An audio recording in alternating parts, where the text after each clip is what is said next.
Move the audience now, but you know I'm telling you the truth. That weak spot is insanity. Liberalism is not a political philosophy. Liberalism is not a political orientation. Liberalism is a mental disorder.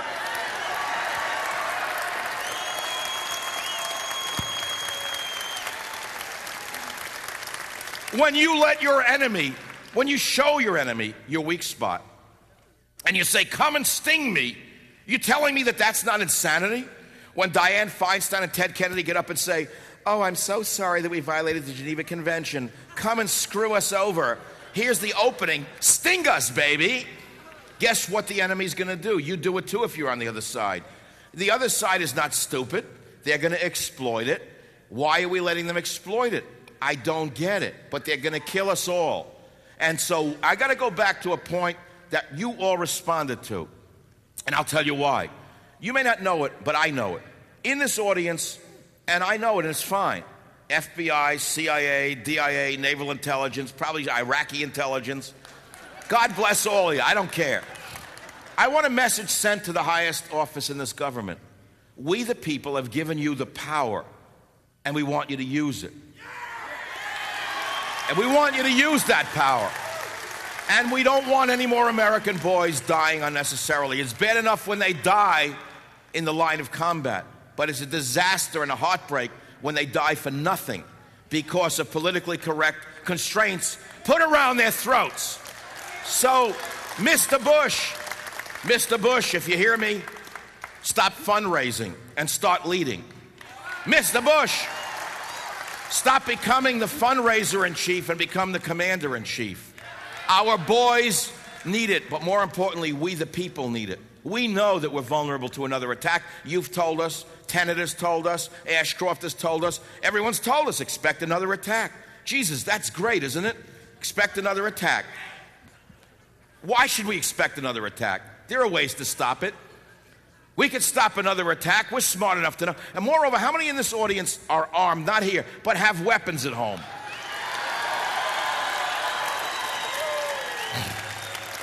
Why are we not asked to help in the war on terror when we are the potential victims? Well, tell me, can they explain to me why we're not part of the solution? We're sitting here like sheeple. Let me hear a sheeple sound. That's all. What happened? Someone fainted? All right, hold it. What? All right, cut it. What? Get a doctor. Someone got so excited they dropped dead. Hey, what can you do, man? I'm a very exciting guy. Is there a doctor in the house? Someone's having a heart attack. Or did someone get beaten to death there? He's okay now? Oh, he got so excited for my ideas, he fainted. All right. All right, don't worry, he's fine.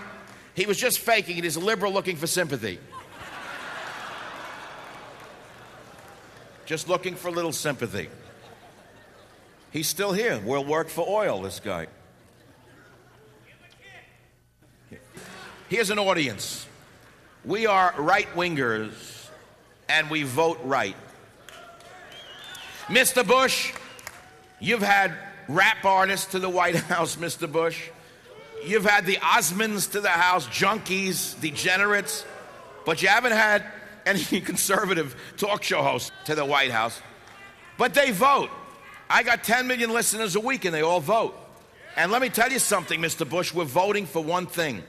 We want to hear the sound, the B-52s. We want to hear the sound, the B-1s. And we want to hear them rumbling towards Fallujah. And we want it over with. We cannot take an unrequited conflict. It's going on and it's going on. How the Israelis have taken this so long without having a national suicide breakdown, I don't know. But they are. We're going to have a national breakdown in this country. You know why? We can't take unresolved conflict forever. We want a resolution to this conflict. We need General Patton. We don't need general bullshit.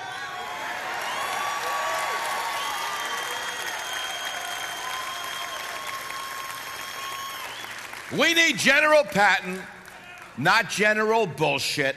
And all we're getting is general bullshit. And the guys over there, they could do the job. You know they can do the job. They could do the job. All right, so to conclude, To conclude this particular portion of the evening, it's getting dark enough for me to enjoy myself. I don't like daylight. I've told you that. I have trouble with daylight. For me, it's like the Eugene O'Neill play. It's a long day's journey into night. Till darkness falls is an eternity for me. I'm a night person. Are you a night person? And that's the problem I have with California. It's a little dysfunction. I love the outdoors and I bicycle. I try to adapt. But basically, don't work for me. I can't wait till darkness because my mother used to put me to sleep at 4 o'clock and tell me it was nighttime when it was still daytime. That's the kind of upbringing I had. I'm in the Bronx, and I know it's light out, and draws the shades, and she says to me, "It's time to go to sleep." I said, "Why?" "Get in bed."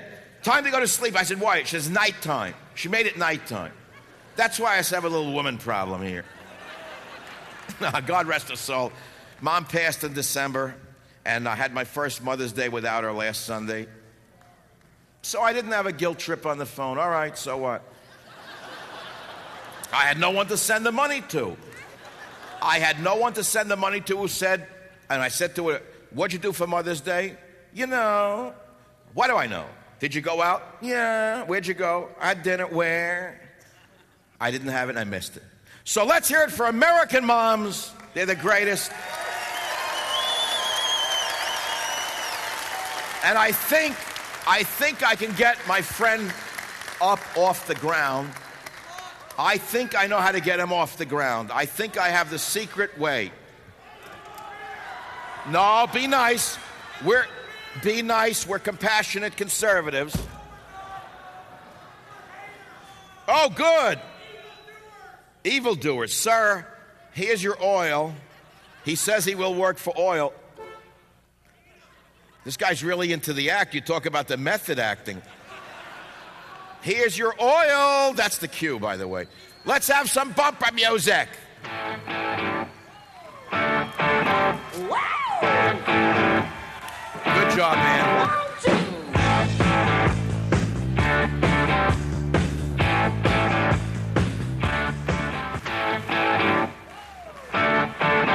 Wow.